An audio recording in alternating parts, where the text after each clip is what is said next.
그렇게 생각해 보면 지금 제 일은 아주 스릴이 넘치는 일인데요. 복이죠, 복. 그렇죠? 반복된 일상이지만 반복이 아닌, 똑같은 것 같지만 똑같은 것이 아닌, 진짜 행복하고 감사해야 하고 그래야 하는 거 아닌가요? 웃음이 넘쳐나야 하는데 사단이 주는 생각에 넘어간 거죠. 저리 가라 사단아, 이렇게 제가 기록을 하고 적용을 이렇게 했습니다. 기뻐하고 즐거워하자. 하루하루가 진짜 재미난 하루하루야, 이러면서 적용을 하고 기도는 이렇게 마무리를 했습니다. 오래오래 유지했으면 좋겠고요. 이 마음이겠죠. 감사하며 살고 열심을 내며 살고 싶어요. 이게 5월 15일 스승의 날에 저의 묵상의 내용입니다. 여러분, 목사의 묵상이에요. 별거 없죠? 네, 목사님이라고 했는데 별거 없어요. 어떻게 보면 여러분보다 더 못한 인생처럼 보이지 않습니까? 그런데도 목사라고 요 앞에서 말씀을 전합니다. 부끄럽지만 저의 삶이 그랬어요. 그럼에도 불구하고 여러분에게 이 묵상을 공개하는 이유가 뭘까요? 솔직히 여러분들도 똑같지 않나요? 나는 매일매일 특별한 삶을 산다. 손 들어보세요.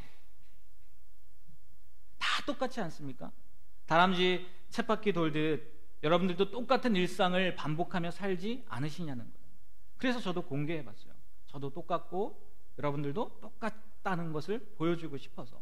그러면 더 나아가서 오늘 읽은 말씀에 나온 그 사도들이라고 별반 다를 것 같느냐는 거예요. 사도들은 다를까요? 똑같습니다. 사도들도.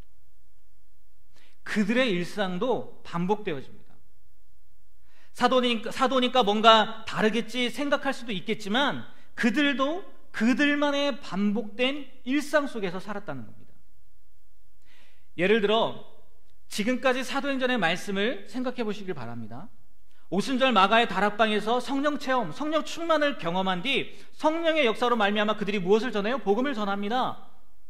그러니까 지지난주 말씀처럼 어떤 사람은 두려워하고 어떤 사람들은 그 복음에 사로잡힘을 당해서 그의 무리 가운데 들어오게 되고, 또 어떤 사람들은 오늘 말씀의 종교 지도자들처럼 시기하고 권력 있는 사람들은 그 권력을 이용해서 잡아 가두기도 합니다. 그러나 우리가 알다시피 인력으로도 그들을 막을 수도 가둘 수도 없었죠. 풀려지거나 풀려나거나 한다는 거죠.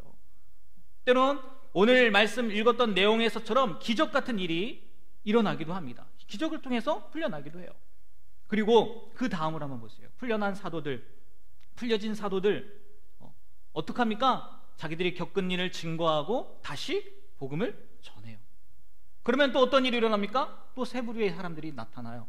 어떤 사람은 두려워하고, 어떤 사람들은 그 복음에 매료되어서, 아니 그 복음을 받아들여서 예수를 믿는 제자들이 되고, 또 어떤 사람들은 시기하고 질투하고 또 그들을 미워해서 잡아 가두기도 한다는 거죠.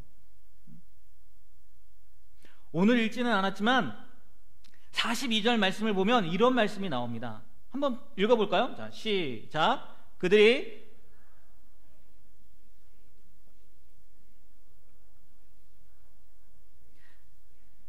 날마다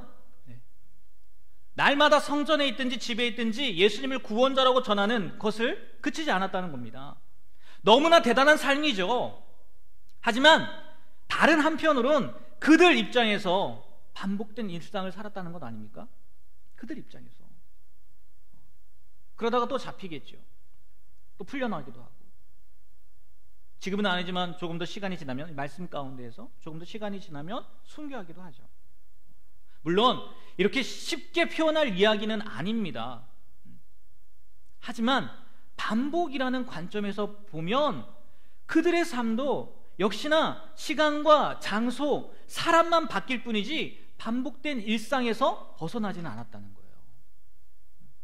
따지고 보면 모든 인생은 반복이라는 겁니다.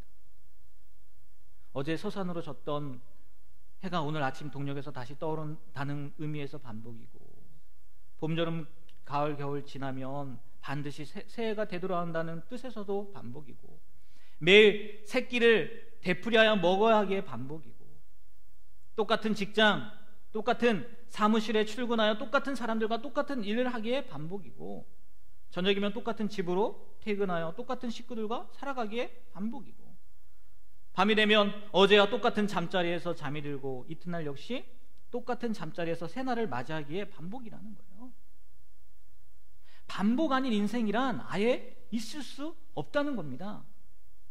그런데 중요한 것은 모든 인생이 반복이라고 해서 반복의 의미마저도 동일한 건 아니라는 거죠. 인생이 반복은 반복이되 무엇을 위한 반복, 또 누구를 위한 반복이냐에 따라서 반복의 의미와 결과가 확연하게 달라진다는 거예요. 또 하나, 반복된 삶을 산다 할지라도 누구와 함께 하느냐에 따라 삶의 내용도 달라진다는 거예요. 여러분, 제가 처음 묵상을 소개하면서 적용 부분이 생각나십니까? 기뻐하고 즐거워하자. 진짜 재미난 하루하루야. 반복된 일상이라고 불평하지 말고, 또 특별한 일이 없다 할지라도 작은 일에 기뻐하고 즐거워하자는 거고, 그런 하루가 재미난 거라는 것을 알자는 의미로 제가 그렇게 적용을 한 거거든요. 아마 저뿐만 아니라 여러분들도, 또 세상의 많은 사람들도 저와 비슷한 생각을 가지고 살지 않을까 합니다. 인생의 즐거움, 재미, 때론 보람, 무엇보다는 행복이라는 것이 인생에서 느껴져야 된다고 생각하고 산다는 거죠. 곧 우리의 일상을 통해서 기쁨, 즐거움, 보람, 행복, 이런 것이 있어야 된다는 거예요.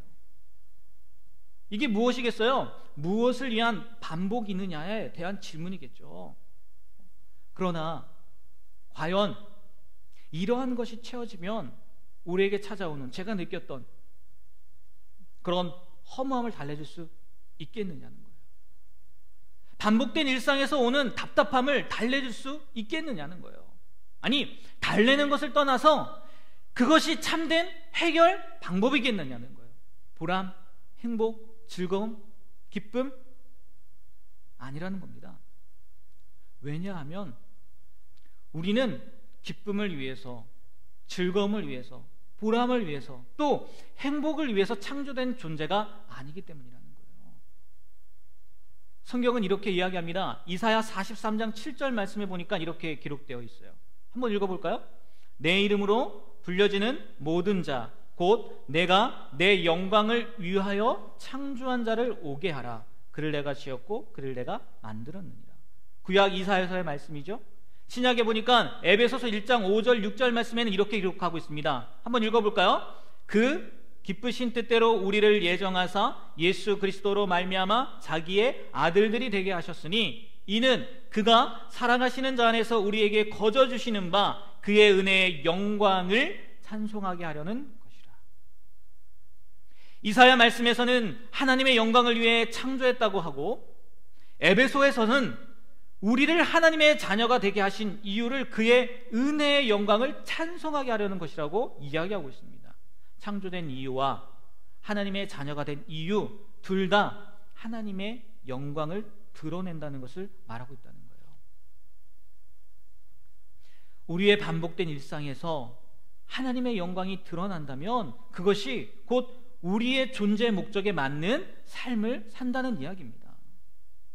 그러면 여기서 또 질문을 하게 되는 거예요.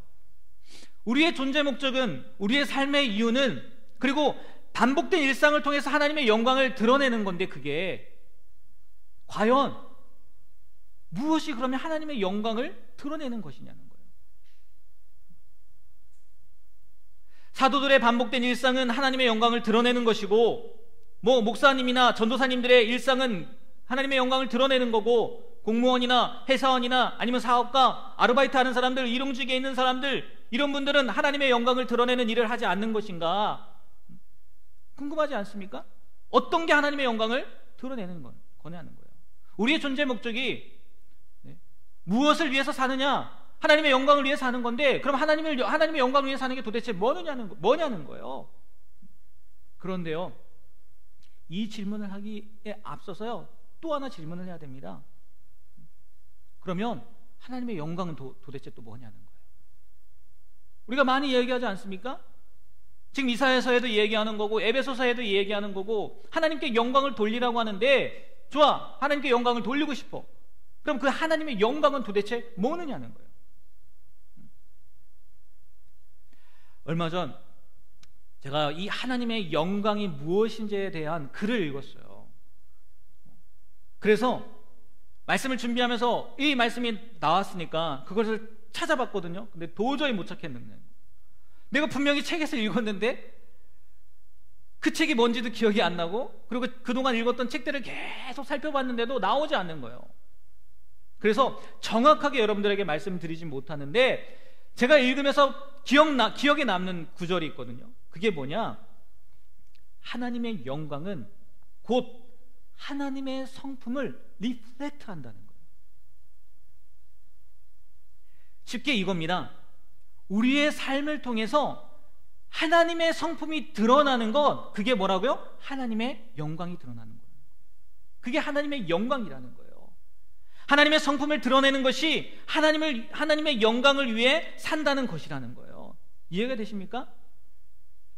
그토록 벗어나고 싶어하고 뭔가 새로운 것이 없을까 하면서도 결국 반복되는 일상에서 만일 우리가 하나님의 성품을 드러내는 삶을 산다면 그게 하나님의 영광을 위한 삶이 된다는 거예요. 우리를 창조하신, 우리를 하나님의 자녀 삼으신 목적에 맞게 사는 모습이 그거라는 거예요. 그런데 우리는 그 속에서 재미를 바라고 보람을 바라고 행복을 바라는 것에서만 끝난다는 거예요. 그게 나쁘다는 건 아니에요. 분명히 우리 인생에 있어서도 예레미야 말씀에 보면 하나님께서도 분명히 그런 말씀을 했거든요. 너희 행복을 위하여 명령하는 것, 이 명령 지키라고 말씀하고 있거든요. 보람, 기쁨, 행복, 이게 필요 없다는 게 아니에요. 그러나 더 근본적으로 무엇을 위해서? 하나님의 영광을 위해서 우리가 살아야 된다는 거예요. 우리의 반복된 일상을 통해서 하나님의 영광을 드러내야 된다는 거예요. 근데 그 하나님의 영광이 결국은 뭐라고요? 하나님의 성품을 리플렉트 하는 거예요. 우리의 삶을 통해서 하나님의 성품이 나타나야 된다는 거예요. 그럼 하나님의 성품은 뭐겠습니까? 여러분, 쉽게 갈라디아서 말씀해 보면요, 성령의 열매라고 나옵니다. 열매가 뭐예요? 보여지는 거잖아요. 나타나는 거잖아요. 그 열매들을 봤더니 성령의 열매, 하나님의 열매겠죠. 하나님의 성품이겠죠. 사랑과 희락과 화평과 오래 참음과 자비와 양선과 충성과 온유와 절제라는 거예요. 여러분의 삶 가운데에서요, 반복된 일상에서 사랑이 나타나고, 그런 것들이 나타나면 그게 결국은 뭐라고요? 하나님의 영광을 위해 살고 있는 모습이라는 거예요. 한번 돌아보시라는 거예요. 나는 반복된 일상 가운데서 도대체 무엇을 드러내며 살고 있느냐? 이게 무엇을 위한 삶의 반복이냐, 반복된 일상이냐에 대한 답이라는 거예요. 그리고요, 또 하나, 누구를 위한 반복인지를 명확히 알아야 된다는 거예요. 예를 들어 가족을 위한 일이라고 생각을 해봅시다. 힘들더라도 또 내 마음 같지 않다 할지라도요, 합니다. 나만을 위한 것이 아니라 내가 사랑하는 아내, 내가 사랑하는 자녀들을 위한 것이라면 할 수 있습니다. 제가 영상을 보다가 뱀 가죽을 가공하는 사람들, 뱀 가죽을 가공하는 거예요. 그 사람들의 삶을 그릴 영상을 봤거든요.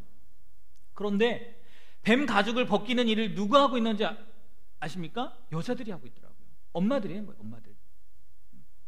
생각해 보십시오. 징그러워서 그게 어디 가능하겠느냐는 거예요. 인터뷰를 하는 분도 이렇게 이야기하는 거예요. 아니, 이 일을 어떻게 할 수 있게 되었냐고, 징그럽지 않냐고, 어렵지 않냐고. 그랬더니 이야기하는 분이 이렇게 이야기를 하더라고요. 처음에는 너무 징그럽고 끔찍해서 하기 싫었다는 거예요. 어려웠다는 거예요.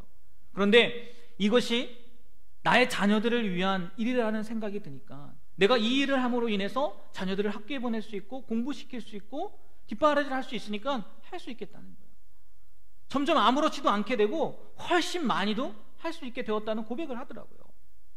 당연할 것 같습니다. 저라도 처음에는 쉽지 않겠지만 그것이 내가 사랑하는 가족을 위한 것이라면 범죄가 아닌 이상, 또 몸, 체력, 능력이 따라주는 한 못할 일은 없을 것 같더라고요. 그리고 매일 반복된다 할지라도 그 반복의 의미는 달라질 것 같더라고요. 누가 떠오르면요? 사랑하는 가족들이. 광고 하나 한번 볼까요? 올 아빠는 지구를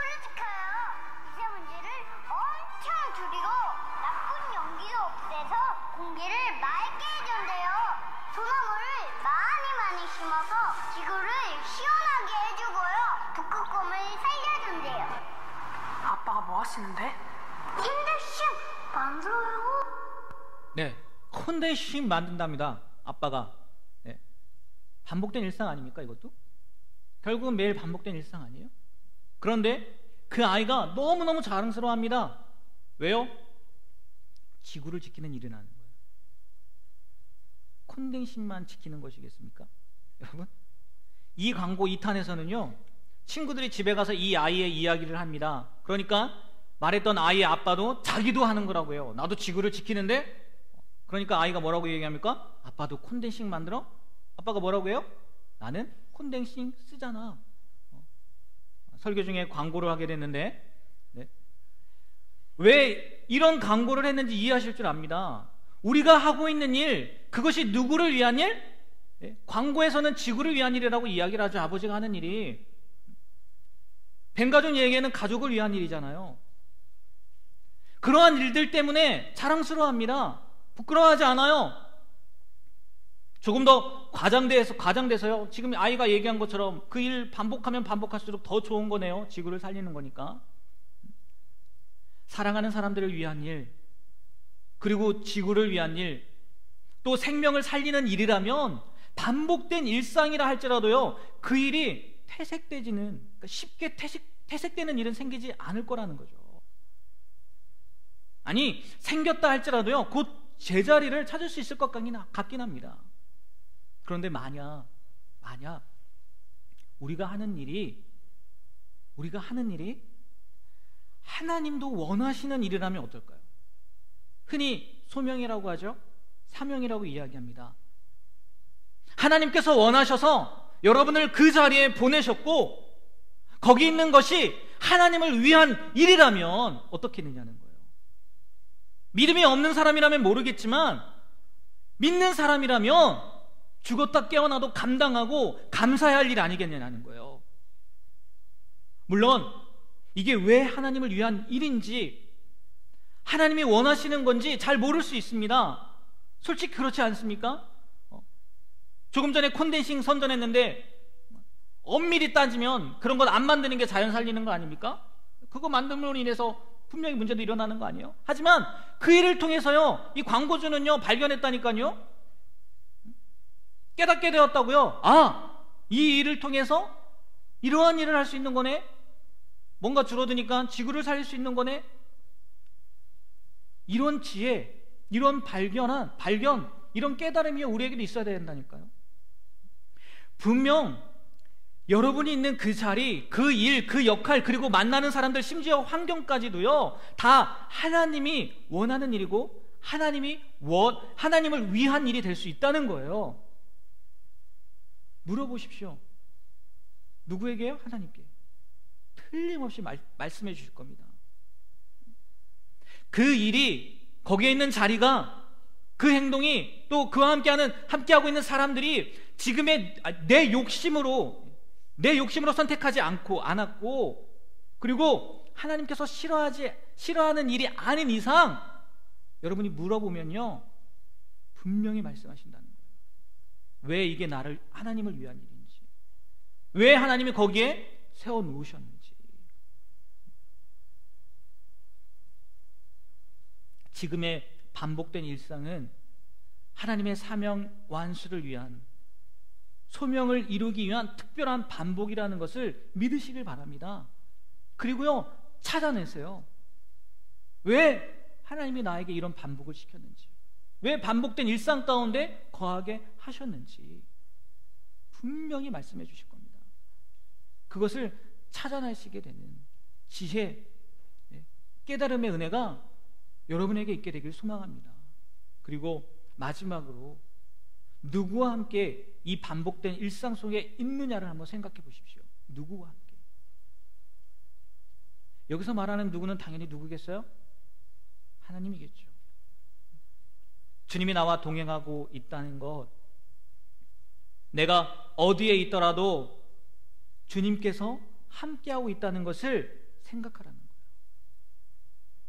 저는 개인적으로요, 앞에 두 가지도 이야기했지만 이 세 번째, 하나님이 나와 함께하고 있다는 것을 명확하게 인식하고 있다면 무엇을 위하던, 누구를 위하던 상관없이, 또 의미 없는 것 같고 왜 하는지 모르겠고 나랑 안 맞는 것 같고 사명도 소명도 아닌 것 같고 힘들고 어렵더라도요 묵묵히 꿋꿋이 해낼 수 있을 거라고 저는 생각합니다. 개인적인 생각이에요.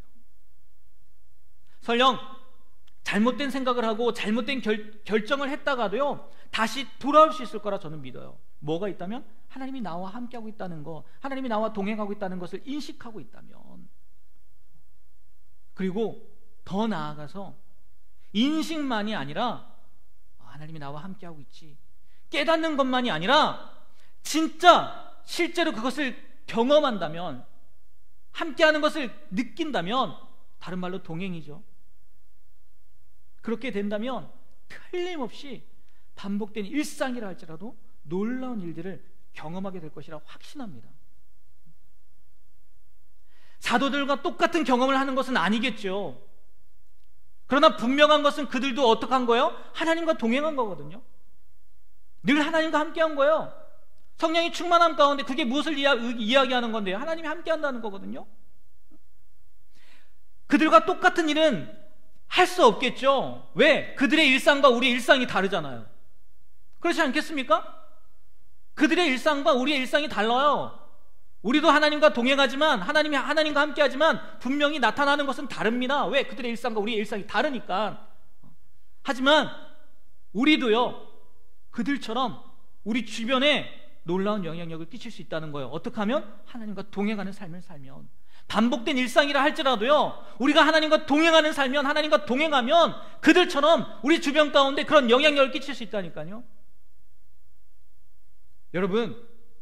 여러분이 믿던 믿지 않던, 성경에 보니까요 시편에 이렇게 기록하고 있습니다. 시편 139편 7절에서 10절 말씀이에요. 제가 읽어드릴게요. 들어보세요. 내가 주의 영을 떠나 어디로 가며 주의 앞에서 어디로 피하리이까? 내가 하늘에 올라갈지라도 거기 계시며 스올에 내 자리를 펼지라도 거기 계시니이다. 내가 새벽 날개를 치며 바다 끝에 가서 거주할지라도 거기서도 주의 손이 나를 인도하시며 주의 오른손이 나를 붙드시리이다. 하나님은 어디나 함께 계시고 계실 뿐만이 아니라 우리를 인도하고 붙들어 주신다는 고백이에요. 말 그대로 하나님께서 우리와 뭐 하신다는 거예요? 동행하신다는 거예요. 하나님이 이렇게 내가 너희와 동행하는데 라고 이야기를 하는데 안 믿는 배짱은 어디서 나오는지 모르겠어요. 그걸 믿고 안 믿고를 떠나서요 인식조차도 못하니 일상이 싫어지는 겁니다. 힘들어지는 거예요. 짜증나는 거예요. 다른 것을 자꾸 생각하고요 다른 사람의 삶을 선망하고 비교하고, 다른 사람은 이렇게 사는데 왜 나는 이렇게 살 수밖에 없나.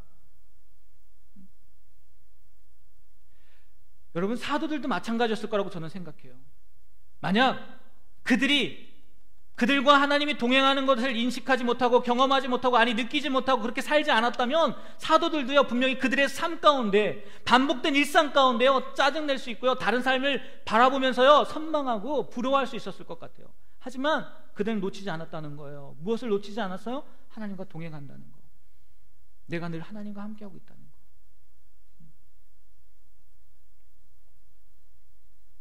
다시 한번 말씀드리지만 하나님과 동행하는 것을 인식하고 믿고 나도 그렇게 살면 무엇을 하던 어디에 있던 자기가 해야 할 일들이 아무리 반복된들, 또 재미나 행복이나 보람을 느끼지 못한들 상관없을 거라는 겁니다.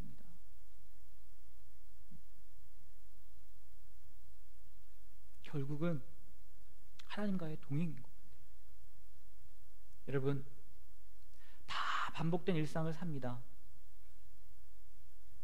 그러나 그 반복된 일상 가운데에서 이게 무엇을 위한 건지, 그리고 이게 누구를 위한 건지, 무엇보다 그 일상 가운데 하나님이 나와 동행하고 있다는 것, 그것을 잊어버리지 않았으면 좋겠어요. 그러면 그러한 반복된 일상 가운데에서도요 하나님이 귀한 뜻을 발견하게 되고요, 특별함을 경험하게 된다는 거예요. 오늘 말씀을 통해서 정말 잊지 않으셨으면 좋겠어요. 사도들도 결국은 반복된 일상이었거든요. 하지만 그 반복된 일상이 평범한 일상이 아니라 특별한 일상이 되었던 거, 하나님과 동행했기 때문이라는 거예요. 그 사실을 놓치지 않게 되길 주님의 이름으로 간절히 부탁드립니다. 기도하겠습니다.